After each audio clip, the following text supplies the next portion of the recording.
네, 그럼 이어서 좀 또 가보겠습니다. 그러면 이제 뭐 구체적으로 어떤 뭐 작품들 공부하시면서 느꼈던 것도 좋고, 뭐 깨달은 것도 좋고, 의문점도 좋고, 이런 부분들 좀 간단하게 이야기 나눠보면 좋을 것 같습니다.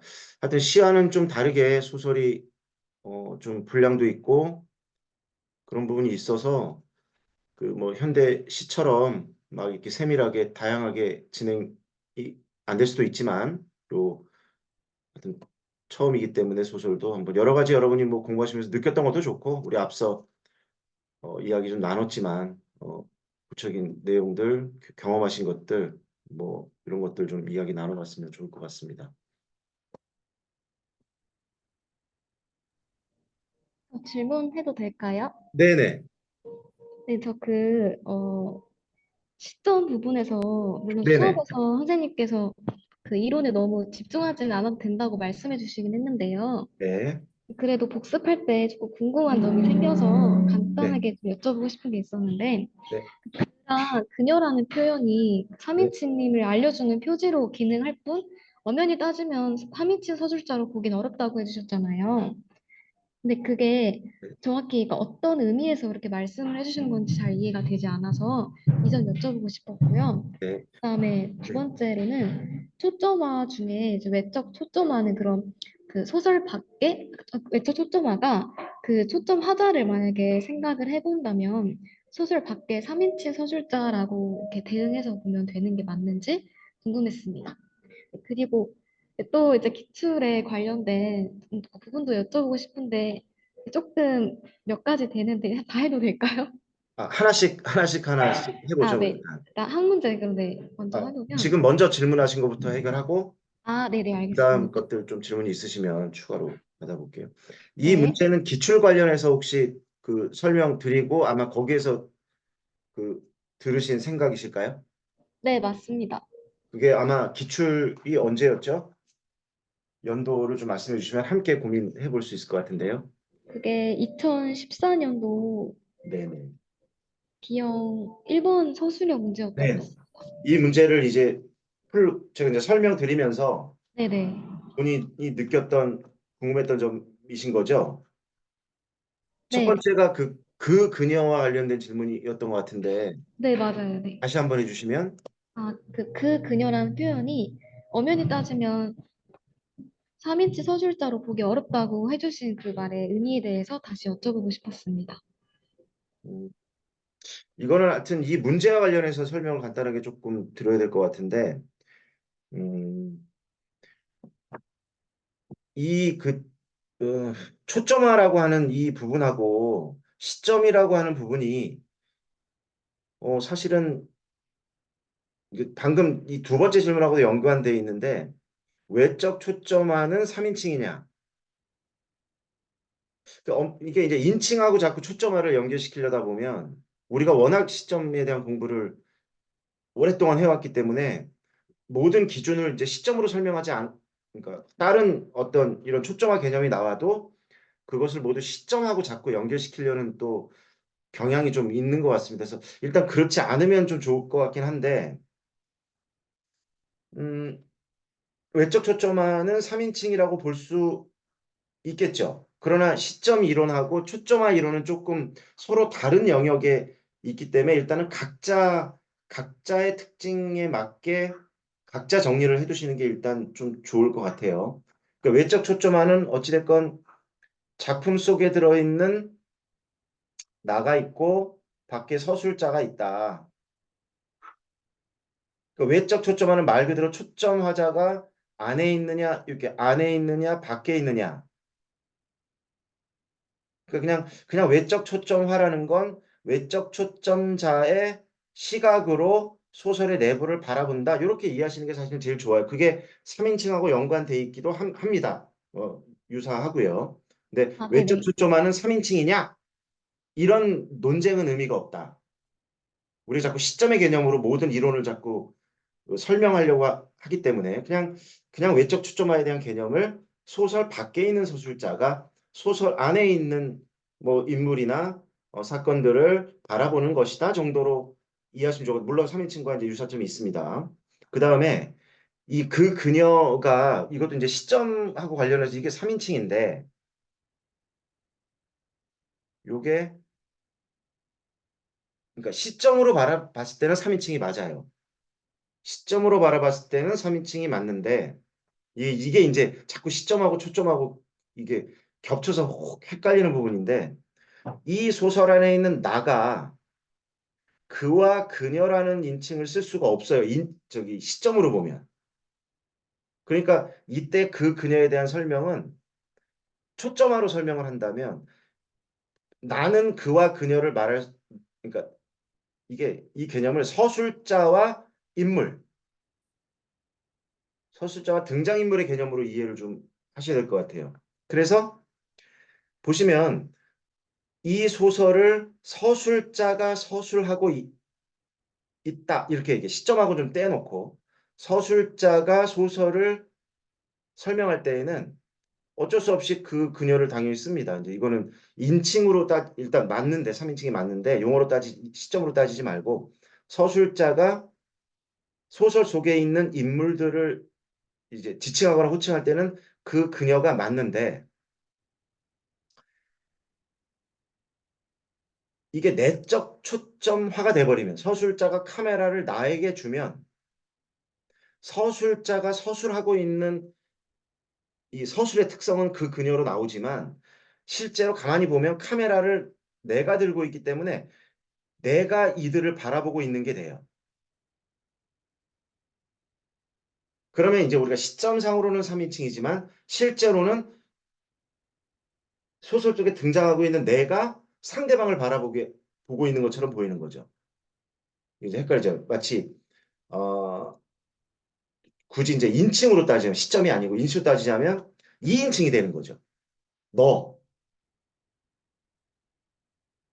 그와 그녀가 서술자의 입장에서 안에 있는 인물들을 보면 표현은 그와 그녀로 하고 있지만 사실은 나의 시각, 이 등장인물이 카메라를 가지고 이 상황을 서술하고 있는 것처럼 느껴지게 만드는 이게 이제 초점화의 개념인데 그럼 이제 요거는 이제 내적 초점화 됐다고 하겠죠. 이랬을 때 내적 초점화 되었을 때 초점화되어서 이 표현이 그와 그녀더라고 하더라도 마치 너처럼 여겨진다는 거죠. 내가 너의 말, 너의 행동이나 너의 생각을 마치 내가 듣고 있거나 보고 있는 것처럼 느껴지는 것. 그런 차이로 조금 이해하셔야 돼요. 그와 그녀는 3인칭인데 표현된 건 맞지만 이렇게 내적 초점화됐을 경우에는 그와 그녀가 상대방, 너처럼 서술되는 그런 특성. 이것을 그러니까 이게 그 시점의 이론으로는 설명이 안 되는 거예요. 이런 일들이 자꾸 작품 속에 발생하다 보니까. 그래서 이제 어쩔 수 없이 만들어진 개념이 이 초점화라는 개념이다. 이렇게 좀 이해하시면 이해가 좀 되셨을까요? 네네. 아, 자세히 구분해서 설명해 주셔서 감사합니다. 네네네. 또 네. 추가 혹시 문제, 네. 네네. 같은 기출 문제에서 이제 네, 질문이 있었는데요. 네, 작성 방법 2번을 보면은 네, 제가 이렇게 말씀드리면 다른 분들은 기출을 같이 이렇게 보실 수 있는 상황이 네. 되는지 좀 궁금. 기출문제집들 이렇게 좀 펴서 같이 2014학년도 B형 1번입니다. 2014년 B형 서술형 1번 문제. 네. 1번. 네. 네네. 여기 이제 문제 발문을 읽어보면은 그 작성 방법 2번에서 나의 이야기 전달 방식과 인물 간의 관계가 인물에 대한 독자의 공감과 정서적 거리를 어떻게 조절하는지 물을 때 저는 이때 인물 간의 관계라는 그 조건 역시 여기 문제에 같이 포함돼서 제시해주고 있는 이유가 이제 무엇일지에 대해서 좀 고민을 해보게 되었는데요. 이걸 생각해 봤을 때 그 지문에서 이제 여자와 남자의 애정선에 있어서 지금 금이가 있는 상태였잖아요.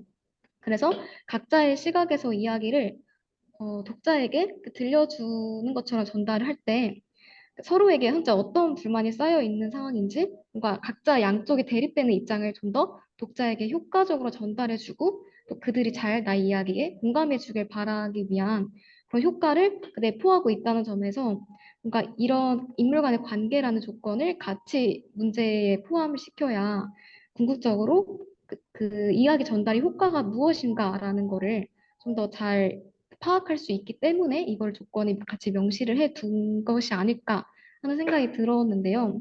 혹시 이 부분에 대해서 선생님께서는 어떻게 생각을 하셨는지 궁금했고요. 그 다음에 그거부터 한 가, 하고 갈까요? 네네네. 네, 일단 이 맞습니다. 부분 이 인물 간의 궁금했습니다. 관계를 파악하라는 거죠. 이 문제의 의도는. 네네. 이제 어찌됐건 둘이 연인 관계다. 그 다음에 서로 뭔가 어떤 갈등의 소지가 있다는 것을 요 나를 통해 일단 파악하라는 것 같아요. 내용 파악. 의도가, 이 문제 네. 의도가. 그러다 보니까 서로의 불만을 사실은 이제 그 지금 드러내고 있는 거잖아요.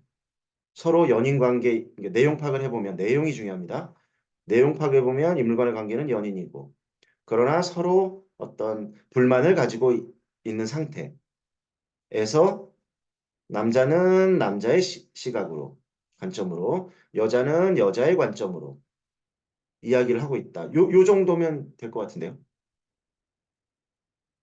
아, 네, 맞습니다. 네. 네네네. 그리고 연결해서 더 네. 질문하고 싶은 게 있는데, 네네. 제가 이 문제를 좀 보다 보니까 이게 전지적 작가 시점은 아닌데 그 나와 같이 그 등장인물 각자의 시각으로 이야기를 전달함으로써 그런 효과를 이렇게 누리고 있는 유사한 작품에 뭐 난소공도 있지 않을까 하는 생각이 들었거든요. 이게 그러니까 시점은 다르지만 난소공이라는 작품에서 서술자가 영수랑 또 영호, 영희로 이렇게 세 명이 변하게 되잖아요. 그래서 그런 부분이 또 그러니까 그렇게 변함으로써 각자의 이야기를 전달할 수 있다는 부분이 이 문제에서 이야기하고 있는 그런 부분과도 좀 유사할 수 있겠다는 생각이 들었는데 혹시 이런 식으로 연결을 해도 괜찮은 건지에 대해서 여쭤보고 싶었습니다. 네, 관련 있고요.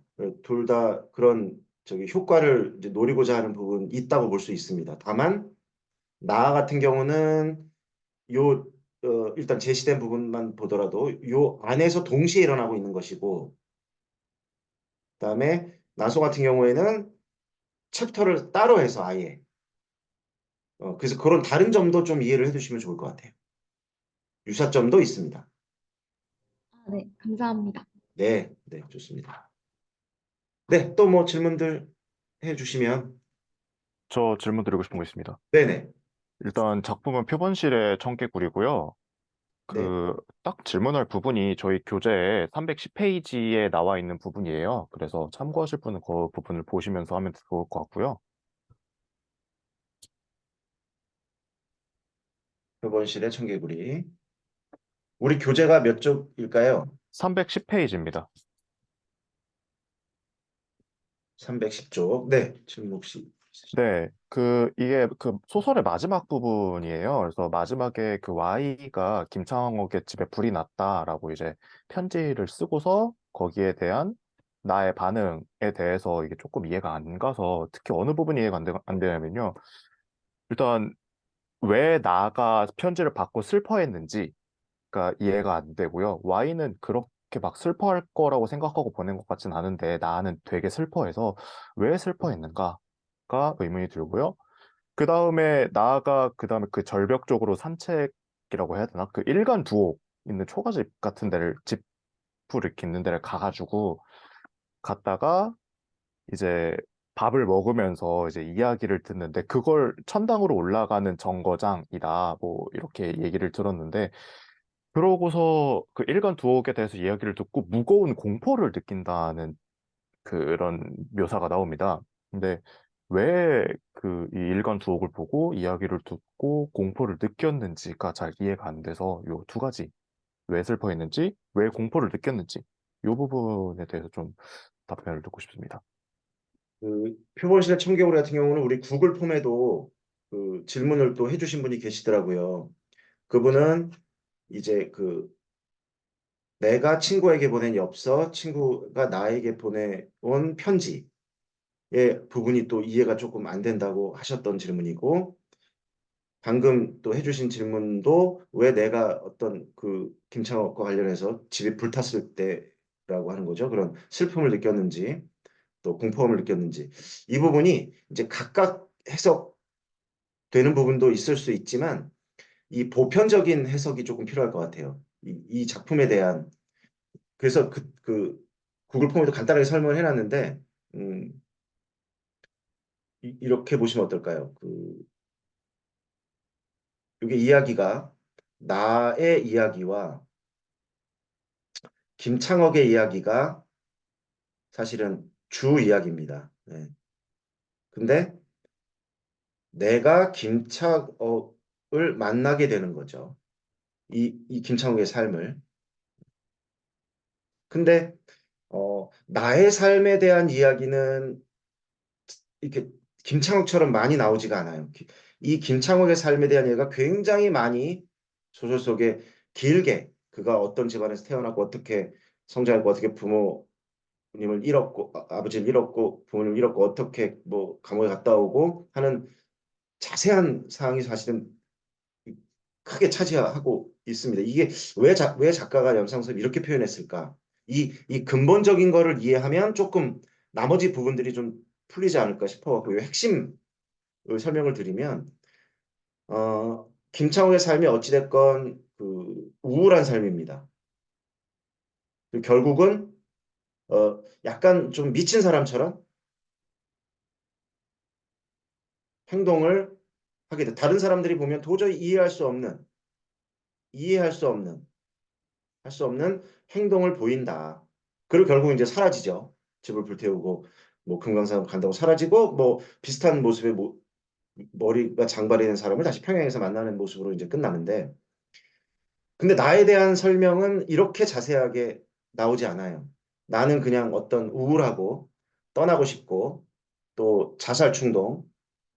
근데 이제 김창옥을 만남으로써 제가 생각하기에는 상당히 충격을 받은 거. 다른 사람들은 이해 못 하는데 약간의 동질감?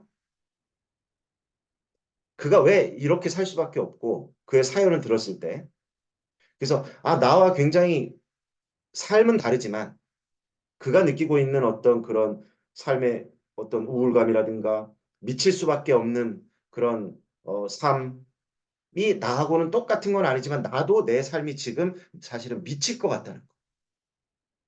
또 우울에 미칠 것 같다는 거. 왜냐하면 어디든 떠나고 싶다고 했거든요. 이 현실을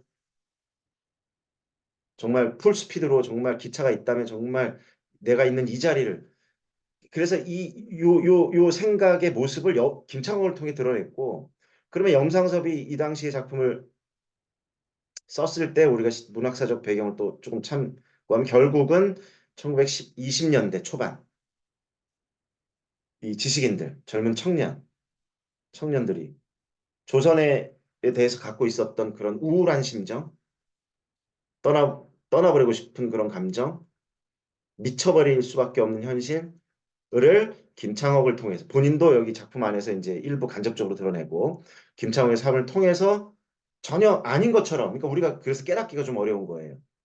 이런 게 이제 작가적 뭐 장치라고도 할 수 있을 것 같습니다. 그래서 그런 김창옥을 바라보면서 뭐 느꼈던 충격, 뭔가 짠한 느낌, 연민의 감정, 그가 집을 불태우고 떠났을 때의 슬픔, 뭐 이런 공포 이런 것들이 결국은 내가 조선을 바라보고 있는 그 현실을 김창옥을 통해서 작가는 표현하려고 한 게 아닌가. 그거를 좀 바탕에 두고 조금 여러 부분을 이해하시면 조금 이해가 되실 것 같다는 생각이 듭니다. 어떠실까요? 이해가 좀 되셨을까요? 어, 사실 그렇게 이해를 해도 네. 뭔가 그러니까 그 전반적인 그런 어떤 현실을 떠나고 싶다, 우울감이나 미칠 수밖에 없는 삶을 보면은 이제 슬퍼했다, 공포를 느꼈다가 이해는 되는데 이제 디테일하게 뭐 그 안에 있는 집단을 그 안에 있는 그 일간 두옥과 공포의 연관성이라고 해야 될까요? 그런 부분에 대해서는 조금 이해가 안 되는데 이거는 그냥 전반적인 분위기로 공포를 느꼈다, 그냥 그 삶에 대한 공포를 느꼈다 그렇게 이해를 하면 되는 건가요? 네, 그 시대에 그러니까 내가 느끼고 있는 현실이죠, 어찌됐건. 그거의 음, 발현체다라고 보시면 될 것 같아요. 하나하나가 아니라 네. 처럼 하나하나 그러니까 다른 의미를 갖는다기보다는 이 방금 설명드린 거 토대로 현실을 그렇게 바라보고 있다는 거. 그게 어떤 현실에서는 안 보이다가 어떤 순간이 되면 그런 공포가 드러나기도 하고 요 바탕이 되는 거를 토대로 조금 넓게 보시는 게 좋을 것 같아요. 네, 알겠습니다. 감사합니다. 네네네. 좋습니다. 네, 혹시 또 뭐 질문들 있으시면 질문해 주시면 좋겠습니다. 저 질문해도 될까요? 네네. 전 혈액 노에서 질문이 있는데요. 아, 네. 혈인우요. 이게 아마 교재에 없을 텐데 어떻게 위치를 말씀드려야 될지. 네, 일단 뭐 한번 질문을 해 주시죠. 뭐 우리 교재로는 아, 이쪽에 있는 거죠? 10쪽에 네, 있어요. 10쪽입니다. 네네. 잠시만요. 네, 거의 맨 앞쪽이긴 한데요. 어, 여기가, 최부인이 일본 헌병에게서 풀어진 다음 부분 얘기거든요. 네네. 여기 보면은 평시절 같으면 이웃 사람도 오락가락하고 박물장수, 떡장수도 들락날락할 터인데 그때는 평양성 중에 살던 사람들이 이번 불소리에 다 달아나고 있는 것은 일본 군사뿐이라 이렇게 나와 있더라고요. 네, 네. 그 불소리에 달아나는 것은 일본 군사뿐이라고 나와 있는 부분이 이해가 안 된 거였는데요. 일본이 이 청일 전쟁에서 승리를 했는데 왜 달아나는 것인지 그 의미 파악이 잘 안 됐었어요. 아, 그게 아마 글쎄요. 이게 아직 끝나지 않은 것 같은데요. 끝났나요, 아, 전쟁이? 제가 왜 끝났다 생각했냐면은, 네네. 제일 첫 번째 문장 보면은, 네. 일천 전쟁의 총소리는 평양 일궁이 떠나가는 듯 하더니, 그 총소리가 그치네, 라고 나와 있더라고요. 네네네. 그 총소리가 다 그쳤다는 걸 보고, 아, 이제 전쟁이 끝났으니까 음, 이런 일들이 벌어지는구나, 그 표현에 라고 일본 병이 생각했었거든요. 도망간다고 표현이 나오나요? 음, 음. 방금 질문하신 게 일본 병사가 네, 도망친다는 표현인가요? 잠시만요. 네, 달아나고 있는 것은 일본 군사뿐이야라고 나와 있어요. 음, 아마 완전하게 뭐 전쟁이 종식된 것 같지는 않은데요. 아, 네, 근데 그럼 아마 네. 네, 뭐 그, 네 그렇게 봐야 될 것 같습니다. 그 부분은.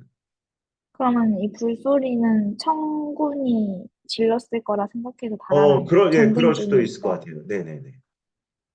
뭐 전쟁 총소리는 그쳤어도 뭐 잔당이 남아 있을 수도 있고, 음, 우리가 실제 전쟁 상황을 느껴본다면 뭐 큰 전쟁은 끝났지만 여전히 남아있는 어떤 병사들이 있을 수 있고 그들의 뭐 일부의 싸움이 있을 수도 있고 그렇게 하면 도망칠 수도 있고 이렇게 보셔도 될 것 같아요.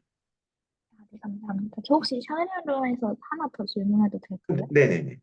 질문하시기 전에 방금 그 부분 찾아봤는데, 네.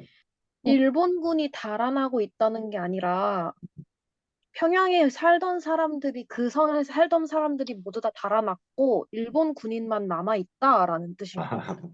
그런가. 예, 예. 예. 근데 어떤 책을 보셨는지 표현이 그러네. 이게, 그때는 평양성 중에 살던 아, 사람들이 이번 불스토리에 다 달아나고, 네. 있는 것은 일본 군사뿐이라, 아, 그렇죠, 그렇죠. 책이 차이 때문에 헷갈린 것 같아요. 네, 네, 그렇게 보시면 될 것 같아요. 감사합니다. 아이고, 네, 도와주셔서 감사합니다. 네, 감사합니다. 네, 이거 다음 질문은 혈의는 거의 끝부분인데요. 네, 최주사가 옥년이가 살아있다는 거를 최부인이 알게 된 이후에 최부인이 최주사에게 찾아가는 부분이거든요. 네, 그래서 처음으로 최주사의 아들 양자 얘기가 나오는데 이 부분에서 딸의 눈물은 아버지가 양자 아들을 데리고 뜻에 맞지 못하여 아비는 아들의 눈치를 보고 아들은 아비의 눈치를 보던 그 모양이 생각나서라고 나오더라고요. 그래서 저는 이 부분을 보면서 최주사는 그럼 양자를 굳이 왜 받은 건지 궁금해지더라고요. 뭐 남아선몽수상이라고 하기에는 딸 최부인을 엄청 귀하게 여기고 혈육도 아니면은 대를 이으는 것도 의미가 있나 싶어서 왜 굳이 양자를 받은 거였는지 알 수 있을까요? 아마도 지금은 이제 많이 흐려졌지만 당대의 문화이기도 했고 강고한 그 남성 선호 사상으로 보셔야 될 것 같아요. 아, 양자를 드리는 일이 감사합니다. 당시에는 흔했고 이 대를 마음에 안 들었지만 마음엔 안 들지만 이제 대를 이어야 한다는 어떤 그런 또 강박들도 당시에는 훨씬 더 컸고 지금보다는 훨씬 컸겠죠. 1900년대 초니까 아마 거의 그 조선 시대에서 변했지만 그 의식은 연장선상에 있다고 봐야 될 것 같습니다. 아, 감사합니다. 네, 네. 또 질문 있거나 뭐 이렇게 뭐 작품을 읽는 어떤 부분에서 깨달은 부분이 있으시다거나 이걸 알아냈다거나 이런 것도 있으면 말씀해 주셔도 좋아요.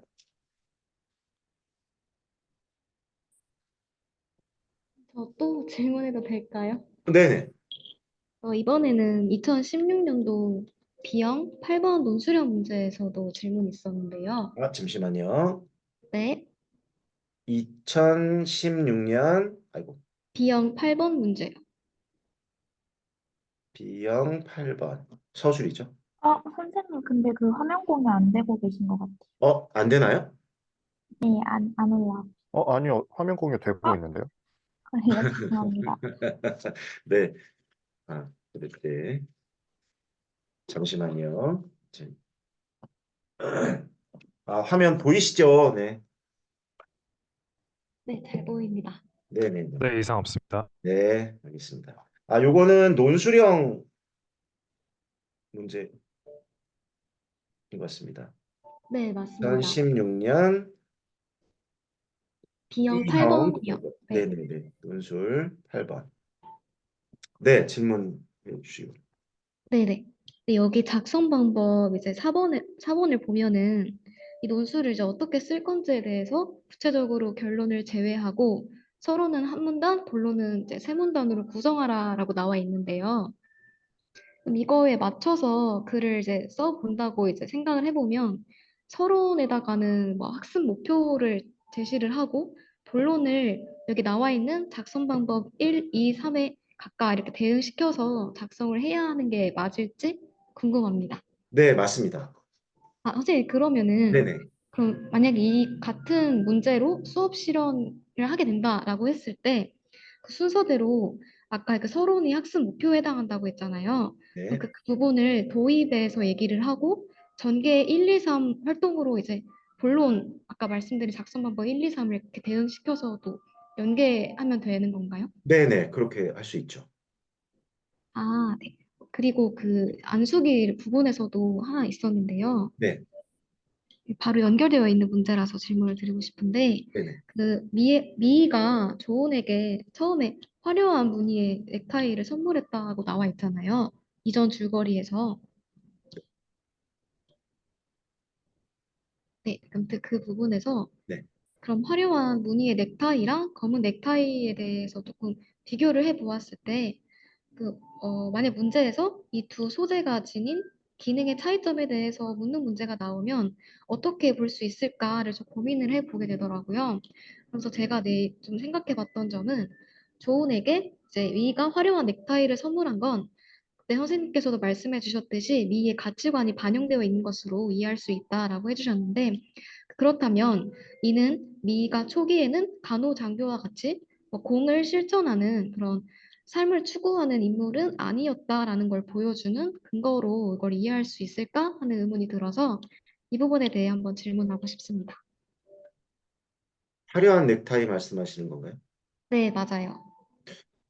그거는 검은 넥타이 할 때 설명하는 게 조금 더 맞지 않을까요? 근데 네네. 그 검은 넥타이 부분에서는 이제 그게 확실히 이해가 됐는데 네네. 그 미희가 이제 화려한 무늬의 넥타이를 선물했다라는 게, 그러니까 미희의 가치관이 반영된 거라고 이제 말씀을 해주셨는데, 네. 구체적으로 그러면 어떤 이제 가치관일까 하는 근데 생각이, 그렇게 되면 이제 예. 문제가 이 지문이 바뀌어야 되는 부분이 있는 거죠. 아, 이 똑같은 네. 지문을 가지고 이제 문제를 만들려고 하면 내용이 없는데 미에 대한 물론 제가 이제 설명할 때도 전체 설명했고 근데 이제 그러니까 이제 문제를 이제 문제화 시키는 건 좋은데 뭔가 이거 문제로 낼 수 있지 않을까라는 건 되게 좋은데 그러면 지문이 다르게 잘릴 수 있다는 것도 아셔야 돼요. 이게 이해가 되실까요?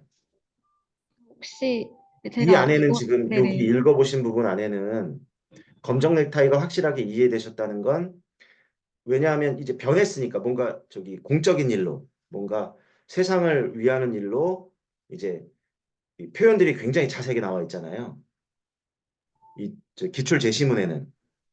그러니까 우리가 그 반대를 추론은 할 수 있죠. 반대 이 미가 어떻게 살아왔는지에 대한 그 반대 부분은 추론은 가능한 영역이에요. 근데 이제 실제로 문제를 낼 거라면 그 지문을 그 본문 안에서 조금 더 화려한 넥타이와 관련한 부분도 조금 더 형상화해서 구체적으로 쓸 수 있도록. 왜냐하면 방금 형상화시킨 표현이 제시문에 있었거든요. 뭐 간호장교가 된다든가 이런 표현은 제시문의 구조로 나오기 때문에 검정 넥타이와 굉장히 긴밀하게 형상화가 되는데 그 반대를 이제 생각할 수는 있는데 제시문에는 없어요. 지금 여기 기출 제시문에는. 근데 그걸 이제 쓰려고 하면 이제 좀 어려움이 자꾸 발생하는 거죠. 그 문제를 그렇게 만들다 보면. 이해가 어, 혹시 되실까요? 그러면은 제가 만약에 이 네네. 궁금증을 조금 해소하고 싶다라고 한다면 네네네. 그냥 이 전문을 찾아서 맞아요. 일단 맞습니다. 읽어봐야 한다는 그 말씀이세요? 다음에 문제가 이제 본인이 이런 문제를 상상하셨잖아요. 네. 그런 본문을 읽고 이 문제와 관련된 게 해소가 되는지 또는 그 부분이 있는지가 이제 만약에 접합이 되면 이제 문제가 될 수 있는 거죠. 문제로 음, 만들 수가 있는 거죠. 네네. 감사합니다. 네. 맞아요. 네. 그래서 한번 기- 길진 않으니까 이것도 한번 지금 궁금증이 생기셨고 아 요게 문제로 나온다면 어떨까라고 생각하셨기 때문에 아마 읽어보시면 나올 거예요, 그 부분이. 네, 그러면 이제 알겠습니다. 만약에 출제자가 어떻게 문제를 내냐 하면 그 부분 하나 자르고 여기 미가 변한 이 간호장교가 된다는 부분을 잘라서 아마 붙여서 문제를 내겠죠. 문제는 그런 방식으로 아마 출제가 될 거다. 이렇게 보시면 좋을 것 같아요. 네, 감사합니다. 네. 네. 또 질문 있으시면 해주시기 바랍니다. 또 기출을 좀 이렇게 보려고 수업 시간에 해드렸지만 보려고 또 노력하시는 것도 되게 좋은 것 같습니다. 고민들.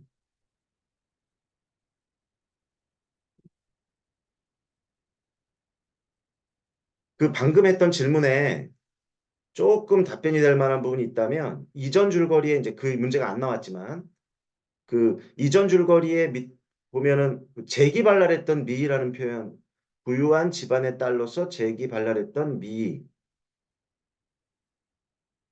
요게 지금 그래 그나마 구체적인 형상화된 그러니까 좀 부족한데 요 가지고는 부족한데 이걸로 이제 만든다면 어, 이 조은에게도 너무 무겁게 살지 말고 가볍게 삶을 즐기면서 살아라 라는 의도라고 굳이 여기서 좀 형상화된 표현을 찾는다면 그렇게 보면 볼 수도 있을 것 같습니다. 여기 이전 줄거리에 나와 있는 요 내용으로 본다면. 수고를 알려주셔서 감사합니다. 네. 네, 또 다른 질문도 있으시면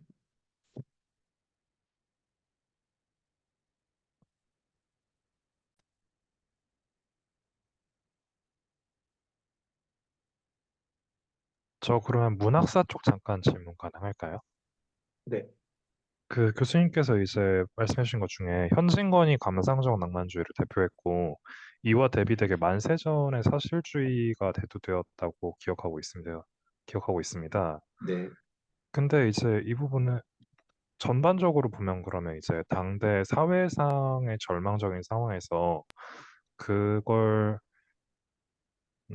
외면하는 사람, 고통스러워하는 사람과 거기에 저항하는 사람 이렇게 두 분류로 이제 구분을 해서 강의를 해주셨는데, 그러면 전반적인 대부분의 소설을 이렇게 두 줄기로 엮어볼 수 있을까요?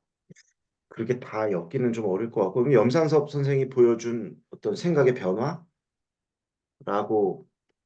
또는 그런 염상섭 소설을 통해서 표본실이나 뭐 만세전이나 이런 이 작품을 통해서 나타난 거고 이거를 다른 작품이나 이런 데 다 적용시키기는 좀 어려울 것 같아요. 그럴 수도 있지만 훨씬 더 좀 다양하고 좀 이런 그 것으로 봐야 될 것 같습니다. 일단은.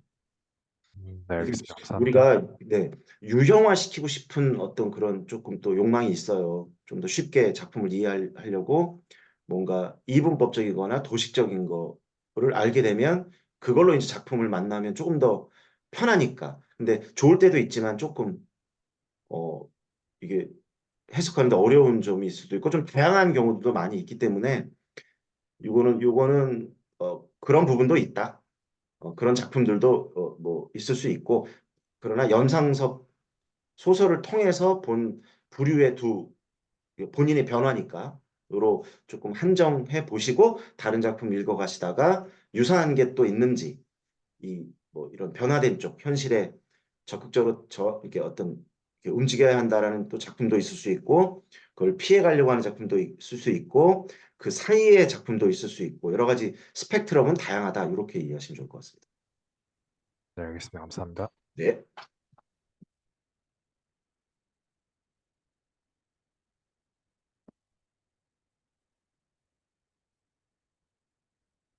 네, 또 질문들 또 있으실까요? 이게 하여튼 아직 첫 주고 또 소설이 또 분량이 또 있고 이러다 보니까 이게 시처럼 조금 막 이렇게 읽고 바로바로 분석이 되고 빨리빨리 이렇게 나오지 않는 또 그런 측면이 또 좀 있다는 생각이 좀 드네요.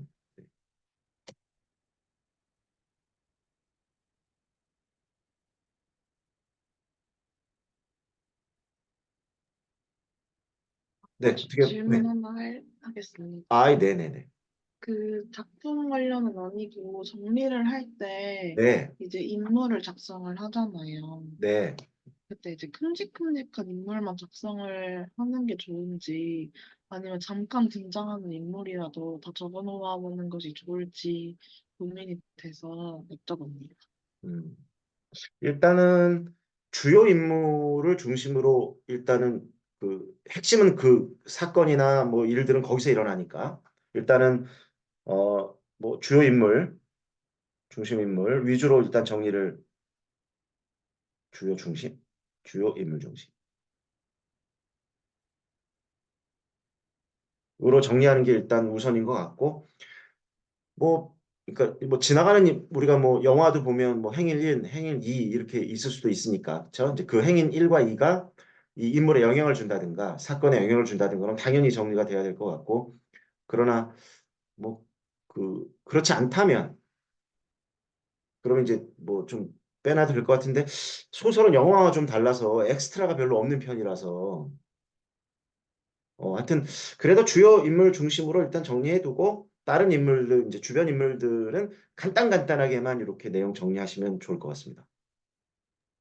아, 그리고 또 네, 그 인물 정리를 할 때 네네, 그 인물 누구 나오는지 쓰고 그 옆에 설명을 적잖아요. 네, 거기에 어떤 내용을 담아야 하는지가 정확히 감이 안 잡히더라고요. 네. 그래서 인물을 나중에 봤을 때 어떤 내용을 적어야 연상이 잘 될지 궁금합니다. 그렇죠. 이게 이제 한 인물에 대한 어떤 설명을 적어야 되기 때문에 사실은 가장 요약적인 이게 사실은 이게 우리가 독서에서도 공부하고 있지만 네. 이게 뭐 선택 삭제 일반화 재구성만 잘한다고 요약이 잘 되는 게 아니라 긴 인물의 흐름 속에서 어떤 내용을 적을 것이냐. 이건 이제 요약하기 하고 사실은 좀 맞닿아 있다고 보고요. 또 일단 하나 내려놓으셔도 될 건 뭐냐면 완벽한 요약이란 없다. 그래서 그냥 내가 이 인물에 대해서 느꼈던 어떤 그냥 느낀 거라기보다는 좀 가장 인상 깊었던 부분들 아니면 큰 흐름을 좀 요약적으로 서술할 수도 있고 이 인물이 정말 뭐 어떤 이렇게 악인이라면 그에 대한 느낌을 뭐 적을 수도 있고 그래서 뭐 다시 봤을 때 그 인물이 확연하게 보여야 한다라는 건 조금 그러면 자꾸 완벽하게 정리를 하려고 하니까 그러지 마시고 추후에 바뀔 수도 있으니까 왜냐하면 이 인물에 대한 설명 정리가 줄거리를 정리해 가면서도 일부 정리해 놓을 수도 있거든요. 함께 갈 수도 있거든요. 앞부분에서는 이랬구나.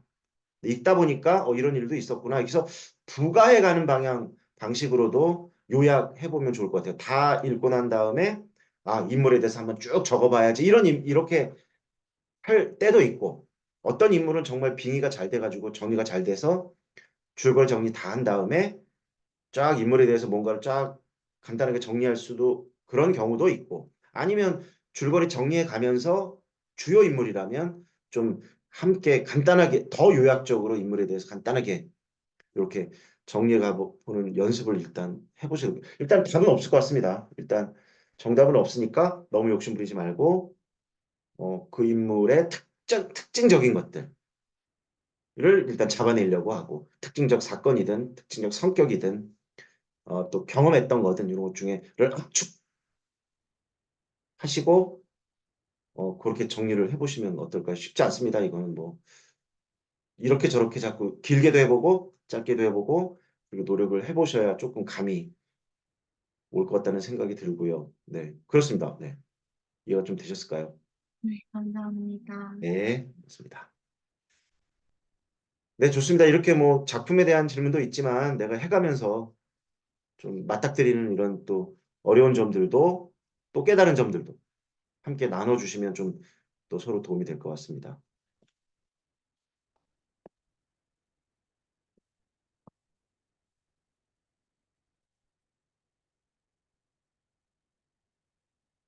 네, 뭐 질문 또 조금 없으실까요?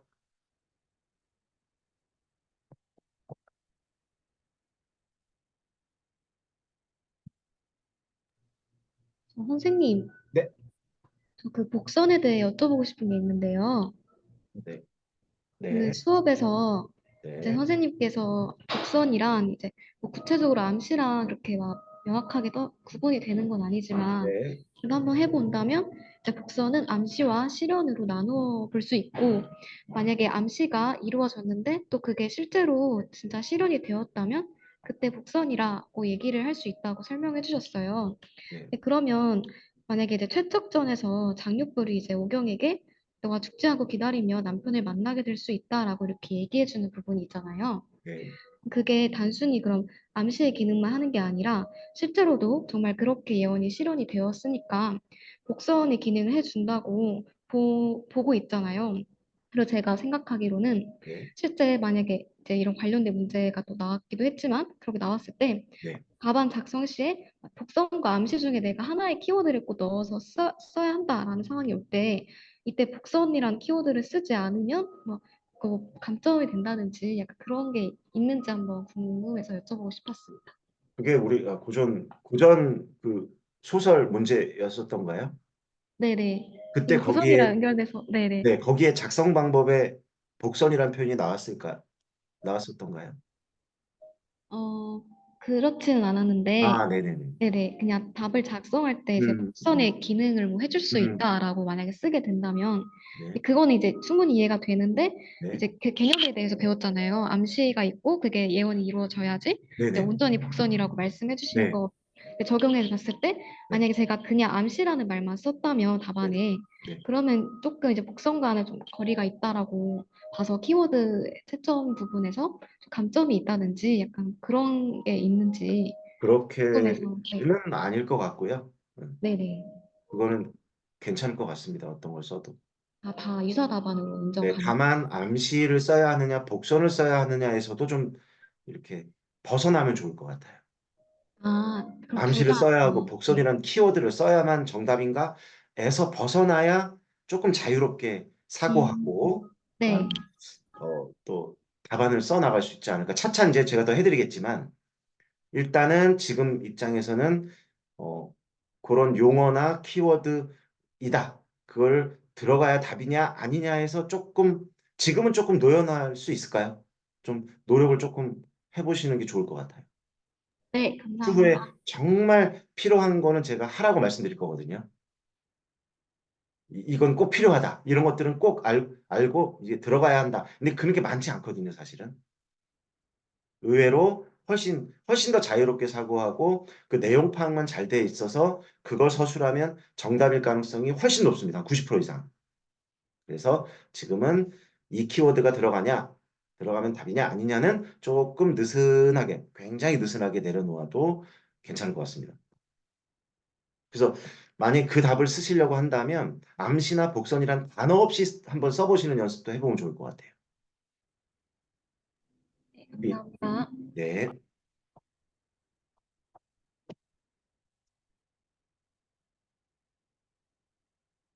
네, 그럼 시간이 또 뭐 꽤 많이 또 금방 또 흘렀네요.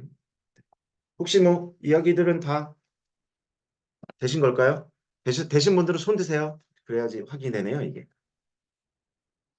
아, 네. 좋은 기능이 있습니다. 아주 이거. 어, 그리고 그리고 아까 이거 나경님이 써주신 건가요? 이 아까 일본 군사 어, 내용을 써주신 여기다가 저기 채팅방에다가 아닌 것 네, 같아요. 맞습니다. 맞죠? 예, 예, 감사합니다. 금방 또 이렇게 네. 내용 해서 또 정리해 주셔가지고 고맙습니다. 그 오늘 스터디에서 삼민쌤이 질문해 주신 내용이었어서 네네네. 그 같이 이제 원문으로 아, 보시면은 편하실 것 같아서 올렸어요. 아이고, 네, 잘하셨네요. 아주. 네, 네, 그러면은 손 다, 어, 다는 거의 하여튼 손을 들어주셔서 그럼 오늘 요 시간은 이렇게 좀 마무리 해도 될까요? 네, 네, 네. 마무리하고 잠시만 남아주시기 바랍니다. 일단 마무리하겠습니다. 감사합니다. 감사합니다.